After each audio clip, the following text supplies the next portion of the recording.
Hello, ladies and gentlemen. I wish you are well.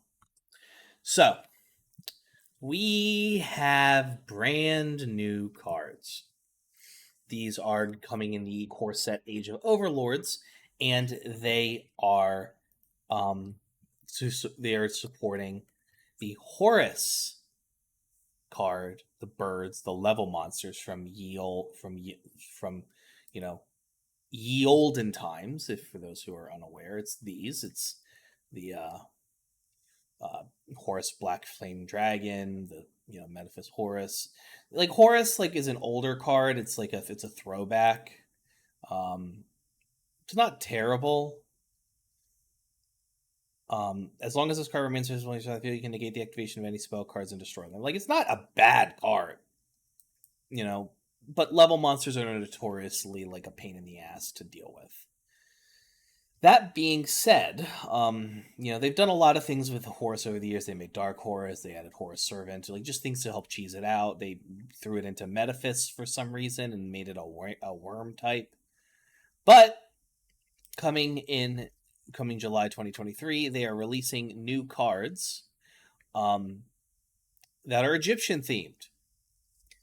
Unfortunately, while the big bingus that they go to in Horus isn't spectacular by any means, we have a new Egyptian themed deck that will probably end up overshadowing Gravekeepers. I want to cry. But let us read that. Emsony, Glory of Horus, a level 8 dark spellcaster that you can only special summon this card's name with one effect per turn. You can only use the second and third effects of this card's name once per turn. If you control Pharaonic Sarcophagus, special summon this card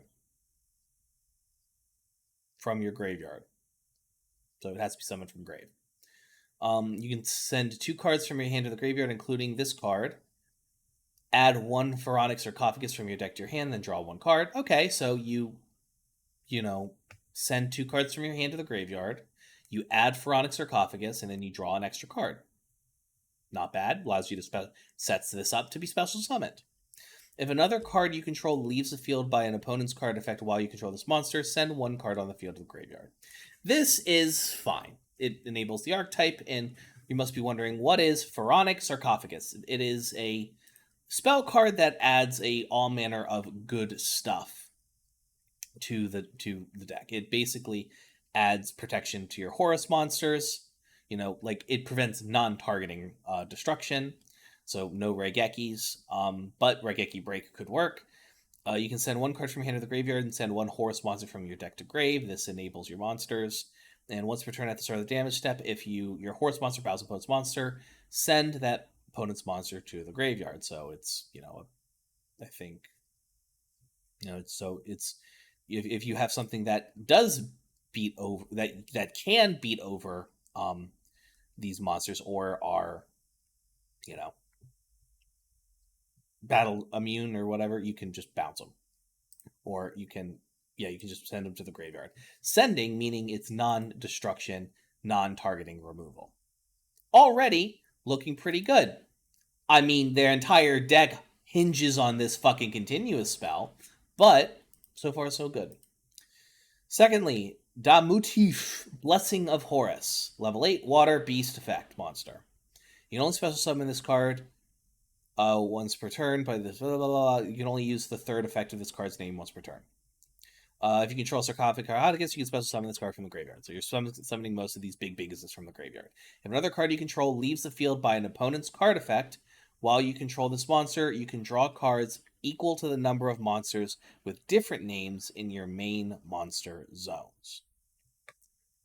A lot of draw power. Fun. Happy, Vanguard of Horus, level 8 Wind Beast Warrior effect monster, and its special summon effect from graveyard with Pharaonic Sarcophagus is once per turn. If another card you control leaves the field by an opponent's card effect while you control this monster, you can target 2 cards that are banished and or in the graveyards and add both to their owner's hands or shuffle both into the deck. So this allows you to get card resources back to your hand, or just so happen to mill shit out of your opponent's graveyard. Wunderbar. You have I'm not even attempting to say that word. Aegis of Horus. The late Earthwing Beast effect. It's typical standard Pharaonic Sarcophagus summoning effect. If another card you control leaves the field by an opponent's card effect while you control this monster, you can activate this effect. This turn, your opponent's monsters cannot target Horus monsters on the field for attacks. Also, your opponent cannot target them with effects. Fun. And lastly, we also have this trap. Caponic Protector. You can only use the second effect of this card's name per turn, once per chain. When your opponent activates a card effect, you can special summon one Horus monster from your hand or graveyard, and if you do, this turn you cannot special summon another monster with the same original name with the effect of Caponic Protector. If this card is sent from hand or field to the graveyard, you can set it, but banish it when it leaves the field. A lot of fun!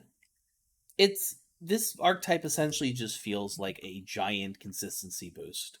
Like, it is something that you don't need to normal summon anything to get it going. You know, the Amnesty allows you to basically refresh your hand while also putting a big-ass Bingus on the field if you have the Pharaonic Sarcophagus. And it's great. I think this archetype is going to be a lot of fun. I'm curious at what other support is going to be coming with these, but I don't know. We'll see. Regardless, these are the new cards coming out. I think the archetype is cool, but I will certainly not be playing it until they are released in Master Duel because the TCG is dead to me.